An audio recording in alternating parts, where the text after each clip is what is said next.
Yeah. We gotta have her. I'd be glad. All right, you ready? I'm ready. You good? Good. Okay, so we've got. I've never had. I don't think I've ever had an administrator on Dog Talk before. I think y'all are the first two administrators in the 5 seasons of this show that we've had, and to have the principal and the assistant principal on at the same time is pretty. That's pretty awesome. So thank you guys, obviously, for being here. Thank you to Alabama Tractor and all our sponsors for sponsoring the show and the Sports Foundation. If you want more information about how you can donate, don't forget you can go to AshvilleAthletics.com, click on the donate button in the menu at the top. It'll take you to our Aplos site where you can donate directly to the Ashville Sports Foundation and get your tax write-off if you need one of those. Or, if you just want to help kids. You can if that's your motivation, you can do that as well. Helping kids and a tax write-off. Yeah, it's a double whammy. That's It's right. It doesn't both. get much better than that. So, all right, my first question is, both of y'all have been in education for a very, very, very long time. Should we take that? Okay, maybe I should rephrase that. Both of you are just very experienced educators. How about that? Okay. I like that better. Maybe. Okay, I realized my misstep as I was walking, so I apologize. But so if y'all want to kind of talk about, Josh, we'll start with you. If you want to kind of talk about like how you got into education, what led you down this path, because this is, it's one thing to get into it, and we'll talk about this later. It's another thing to stay in it. But a lot of people have some interesting stories about how they got into it. I know I kind of do, but talk about your path in it, and then we'll move over to Leann. It was a college campus, and there was this line, and as I was just talking to people, the line got shorter and shorter, and I got up to this window, and this lady said, "Okay, so you're signing up to be a teacher?" And I'm like, "Okay, sure, whatever." I feel like okay, yeah, go ahead. No, in all honesty. I feel like that was a setup to a really good joke, and you're just like, I don't know if I can follow through with the punchline. I'll be honest with you. So I didn't plan on going to college to become an educator. But I was actually, people were like, "You're going to be an artist. You're going to draw comic books and do cartoons and stuff like that." Or I wanted to play music. I played in some bands back in high school, and in church I played worship music. So I thought maybe music or art, and so I went to Jeff State, and at good old Jeffy Tech we did some art classes, and we had a class with Warner Brothers. And I started doing that, and I love drawing. I had friends who would draw, and I had some that were musicians too. But after a couple semesters, I don't know about this. I don't know if this is sustainable. Yeah. And so I thought about some of the good times I had and some of my experiences in high school, and I remember some great teachers I had. One of my favorite teachers was a guy named Stanley Moss, and Mr. Moss taught my parents. And so when I went up to school, I had a sister older than me, and so my sister had him, and when I got into his class the first day, "Mr. Huffstutler, let me tell you about your family." I'm like, "Oh my gosh, what is going on here?" Yeah. But this guy, he was different, and he really poured into us and made sure that we got what we were learning, and he helped us grow as individuals. He understood we weren't just like somebody sitting in a class trying to pass it. We were people. And because of people like him, that made me think, man, you know what? I want to make a difference in people's lives. So I went into education. For the money.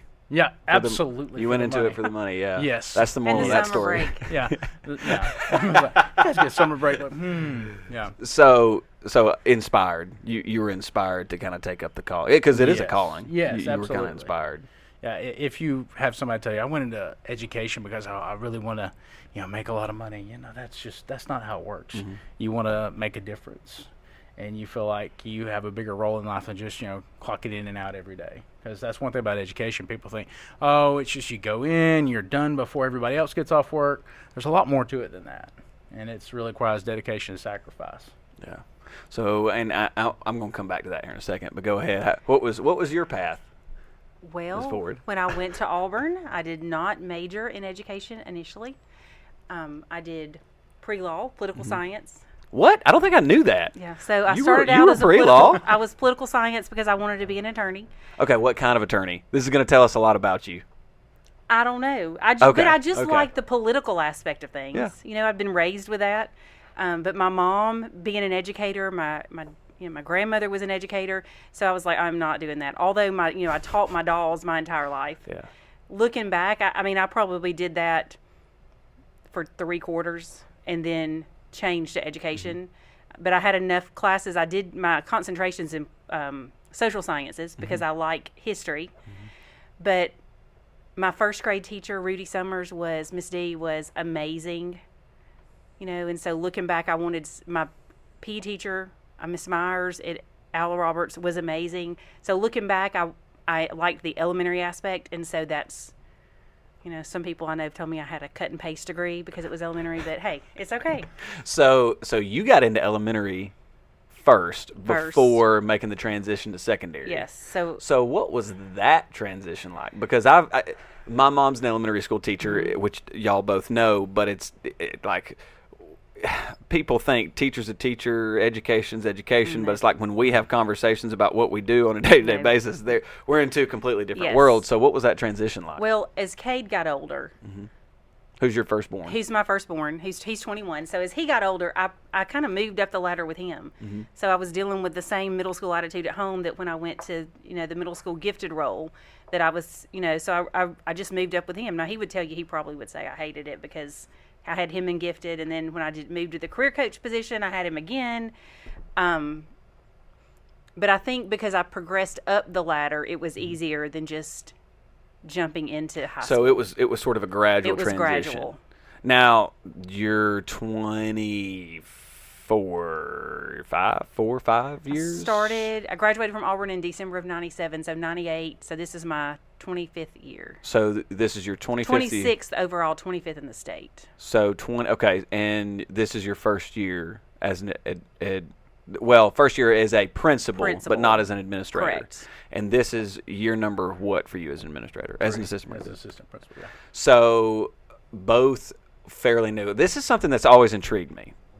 As a really inexperienced, I won't say young, inexperienced educator, what's the difference going from being a teacher? Both of y'all have been in the classroom to being an admin.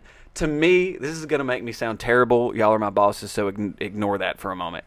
But it's like you don't have to. For me, I don't know. I think the biggest change initially for me would be I don't have to.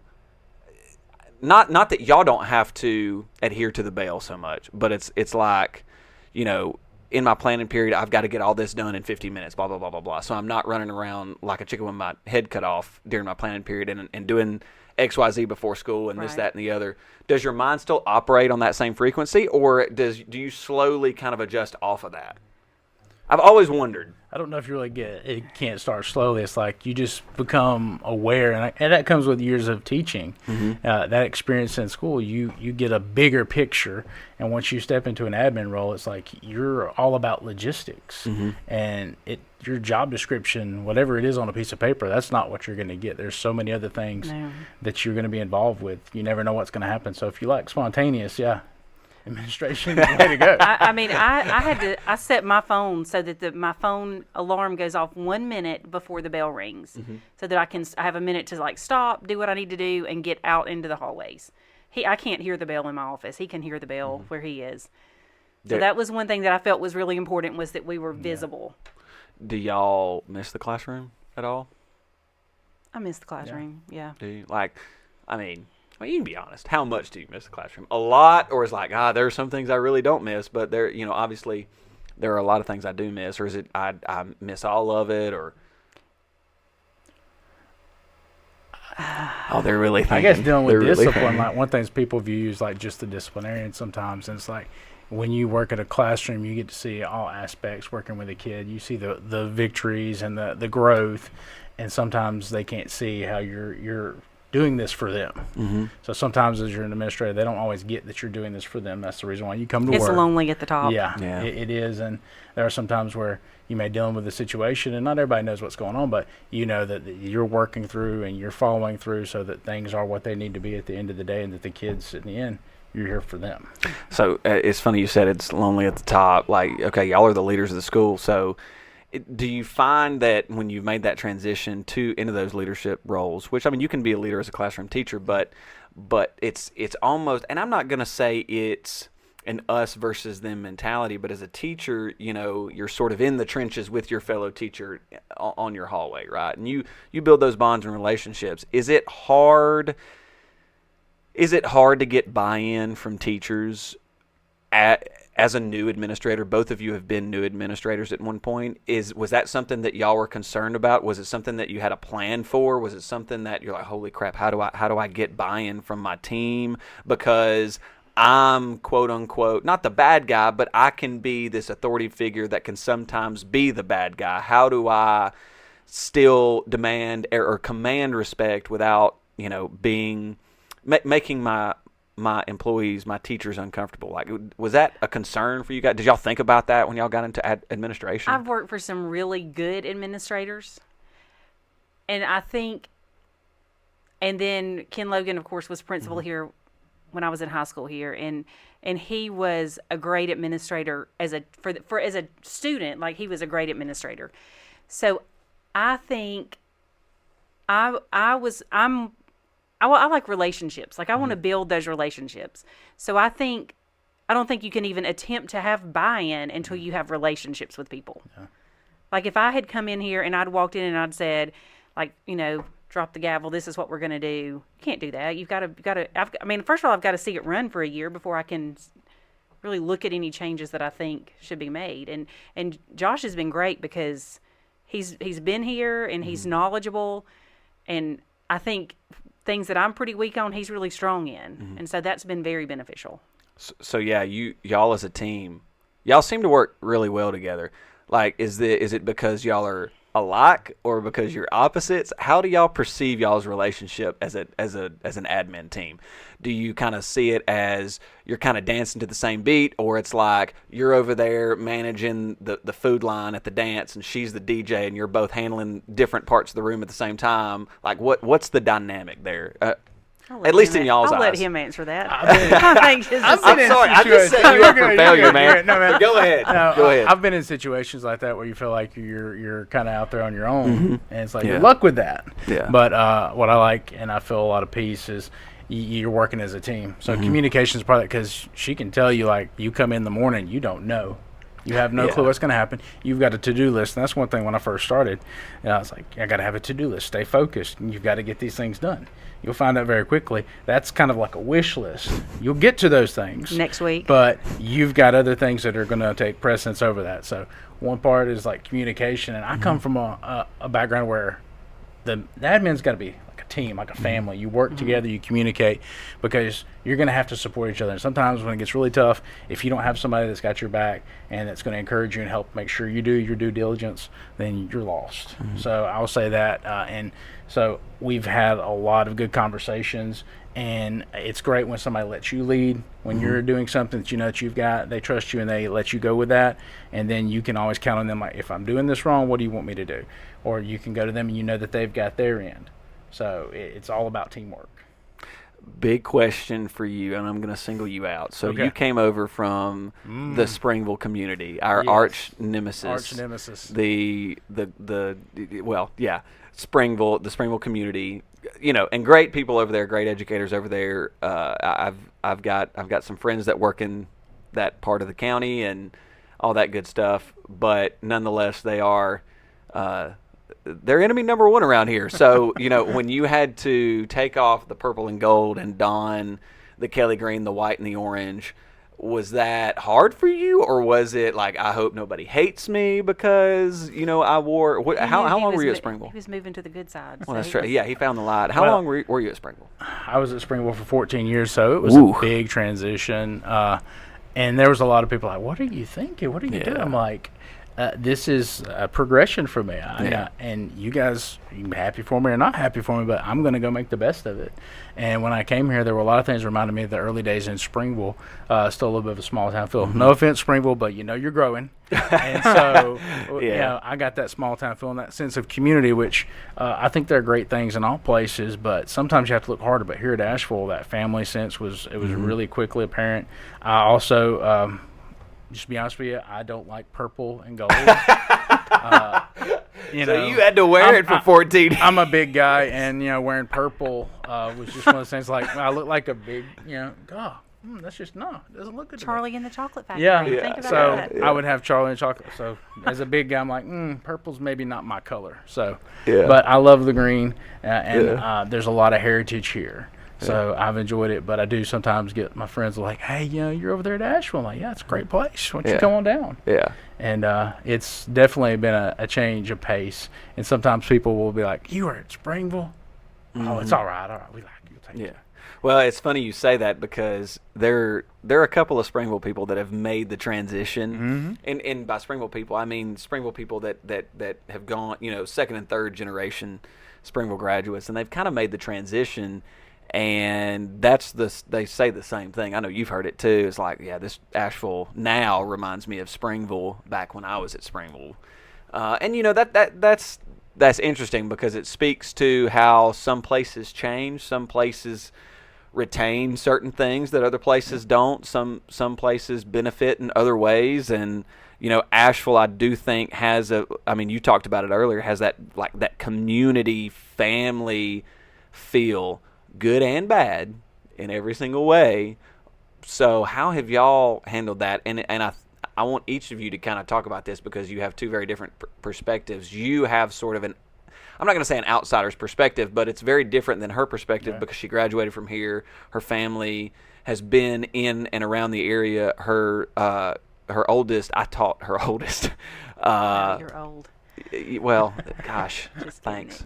And we'll teach her other one too. So, kind of talk about the Asheville family, so to speak. It's, hashtag Asheville family. You see it every now and then on our social media posts. So if y'all want to give y'all's perspective on what that is like and how you think that's a good thing or maybe a bad thing. Who wants to knock it out first? I think it's a good thing because, I always said with my kids, if something's going on, I want to know it. Yeah. So I think it's a good thing because, a lot of times, like, parents will call the school because of something they've seen outside of school. And like I tell parents, I can't do anything about what's outside of school, but I can handle what's inside these doors. I think it's a good thing because I think it allows the kids even to be cohesive when they're in the building. I haven't seen anything here that's divisive like I've seen in other places when I've been there. So I think it's a good thing. I think it's I don't really see anything bad about it, I don't think. What do you think? For me, coming in as an outsider, I grew up in Blount County, so and the strike against me is I went to school at Aniana. Ooh. But You just made my eye twitch. sorry. But as coming as an outsider, like people are like, oh, well, he's been in St. Clair County all this time, so yeah, he's an all right guy. But one thing I found out was really important, just to get to know the people and to let them know you support the community, because even if you're not from right down the street, you can still be a part of the community. Yeah. And I think one of the biggest things I found as being an administrator is like having time to listen to people, encouraging kids. As a teacher, you might not have time to go to all the games and see all these athletic events and these extracurriculars, but as an admin, when you're there, you get to see these kids. It means a lot to them. And you're going to have more opportunities to run into families, and oftentimes that's a positive interaction. It's just that sense of community. You all belong together. And I think that's it's an important part of being a part of any organization. And I found that's not been difficult here, which is nice. Well, and parents just want to be heard. Yeah. Like I have found for the most part, really through my entire career, that if a parent calls and you return that call, that goes a long way, because then they know they can call you again, and a lot of times they're less likely to be defensive. But I also tell parents all the time, you have to advocate for your children because no one else is a bigger advocate than you are. Yeah. So. It's funny because I never in a million years thought that I'd be back here doing what I'm doing, and to see kind of, I don't know, I guess when I was in it growing up as a high school student, I didn't realize the community component. You didn't appreciate it. No, I didn't appreciate it. And then I went, to some far off land and experienced different things, and I was like, wow, okay, this is very different, that they do things very differently down here. The outlook's very different. And then I got back and I was like, okay, I need to kind of take this in a little bit more. So I think it's pretty cool to have two administrators that are very aware of the role that family environment plays. I want to talk about, and I don't want to embarrass you because I didn't tell you I was going to ask you this question. Okay. But I want to kind of push that community, that family envelope just a little bit. So it was 2 weeks after you got hired, maybe a week, and you came up to the field house.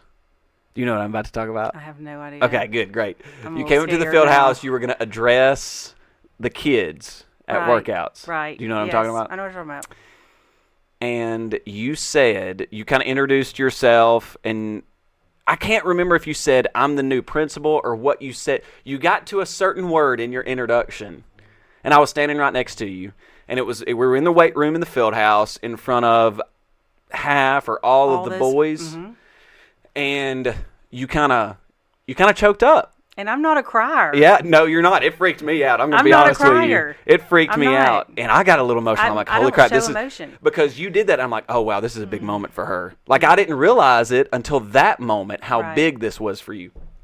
So, what did it mean when you got the job? Okay, so I'm gonna probably get choked up again, and I'm sorry. I'm anyway. sorry. You can fire me after this. It's like you're not happening. It's like I've come full circle. Yeah. You know, and I was at Pell City for a long time. I started kindergarten in Asheville, and then my mom and dad married. My dad had passed away, so my mom and dad married, and we moved.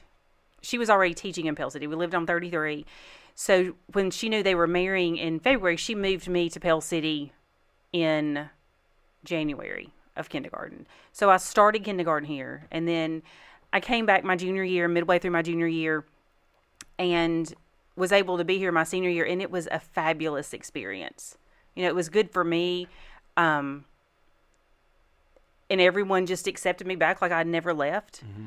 You know, my dad, before he passed away, had been in this community. Then my dad, of course, was in politics. My mom was still at Pell City, but she was ingrained in this community. I had family here. So it's like I feel like I've just come full circle.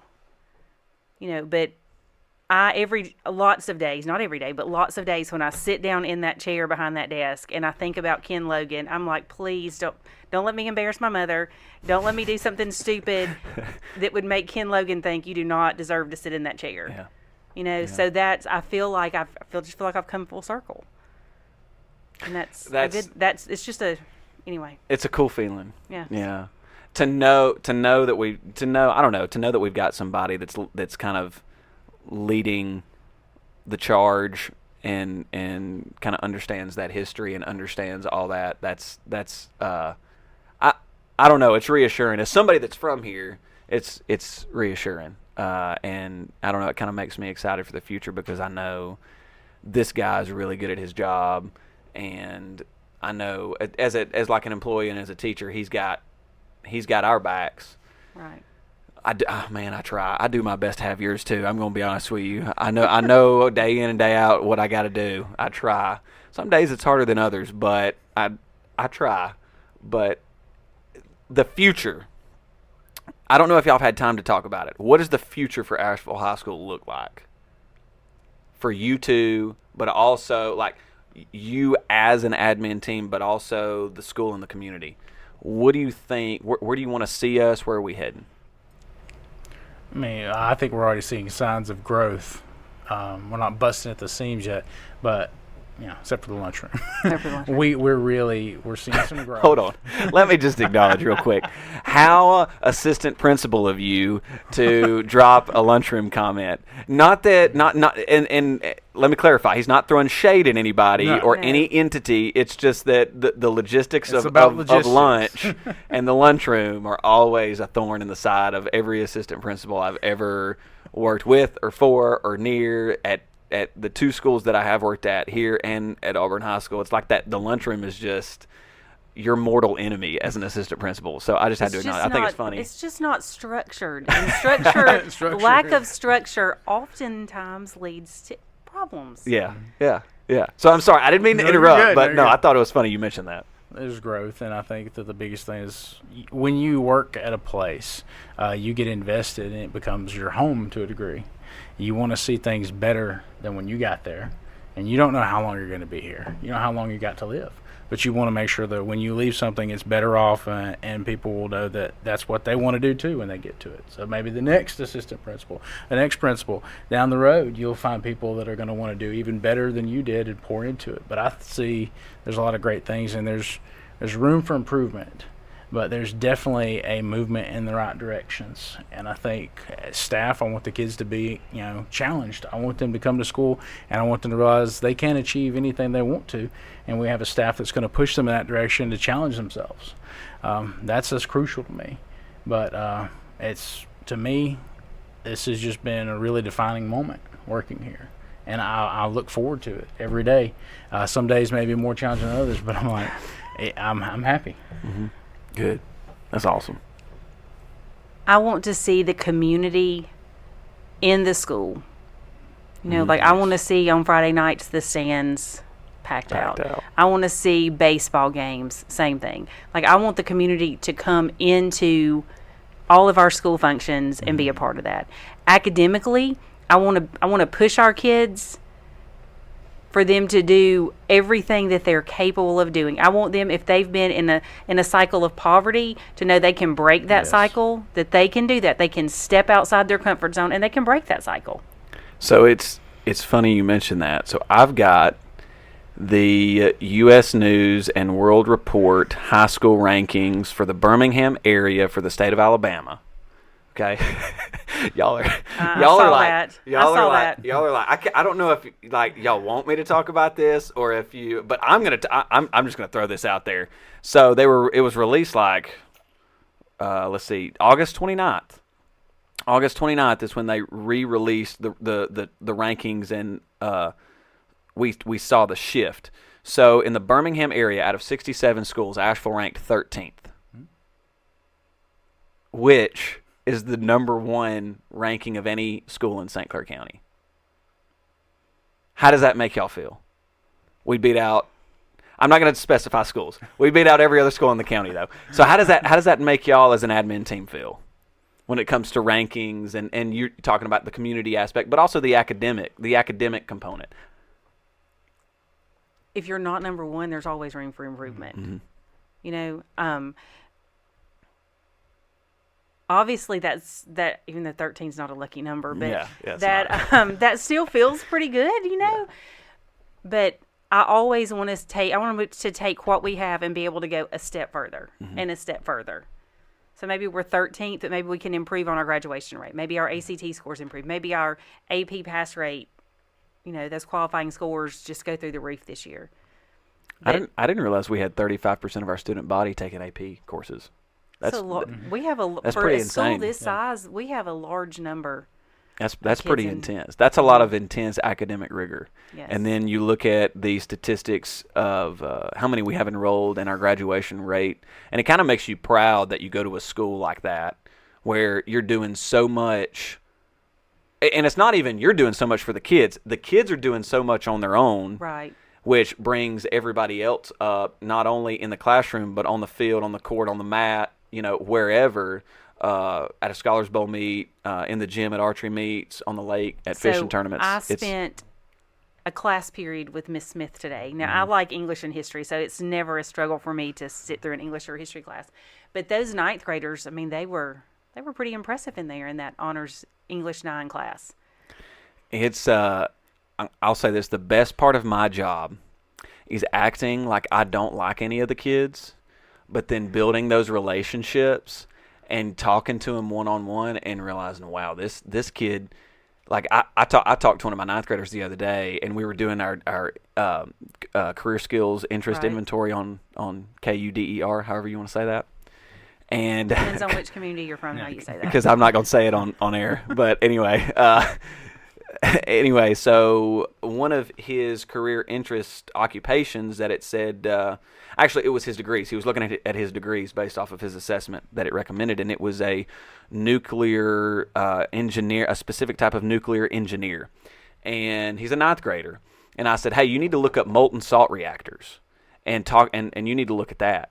And he fires right back at me and starts talking to me about thorium and how he doesn't understand why we have nuclear reactors that run on uranium when thorium's twice as reactive and there's 85% more of it on the planet than uranium. And he's just... So please tell me he's down there with Heather in those science classes. I'm not positive. I need to check on that because he used to be there, obviously. And I'm just talking to this kid and I'm going, okay, you're 14 years old And, I learned this as a 27-year-old adult who's been out of college for many years. Not that I'm special in any way, but, you already know this as a 14-year-old. You're going to go do something. Right. And I see that's what I think. I think we have to find ways to find what they're interested in and then push them that direction, even if it's outside the box. Yeah. It was I don't know. It's just the amount of conversations I've had like that, even with some of my athletes, on the practice field that I've been coaching for years and years and years, the amount of conversations that I've had with those kids, and it's okay, I had no idea. That kid was interested in that. Hey, maybe you might want to look at XYZ, or maybe you might want to do XYZ. Yeah. And I think that's what's cool is the community component of Asheville that we talked about earlier, I kind of think encourages that kind of conversation. Right. It encourages that interest and devotion and extra help. And I think that's part of what makes this place so great. I don't ever, and I think Josh feels the same way, I don't ever want to be considered at the top where kids think they can't come to us. Mm-hmm. My door is always open. If they're and I tell kids all the time, I want to get it on the front end, not the back end. That's smart, because I've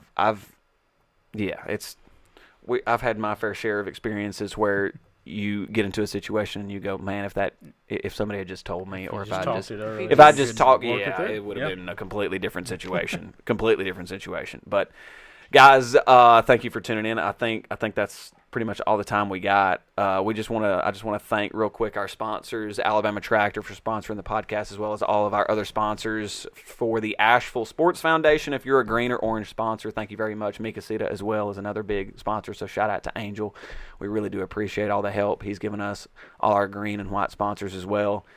And if you want to make a donation or want to make an impact, don't forget to go to ashevilleathletics.com, click on the donate button. You can also email us, asheville.athletics@gmail.com. If you just want to get involved, if you want to volunteer for the Asheville Sports Foundation, volunteer at a football game, basketball game, wrestling meet, or a baseball game, whatever, let us know. You can help that way. But other than that, guys, thank you. I really do appreciate y'all coming on. And let's go finish out the week strong. By the way, thanks for the whole budget committee thing. I appreciate that. Your peers voted for you. Thank you, peers, for putting me on the budget committee. But with that, guys, thank you, and we'll see y'all later on.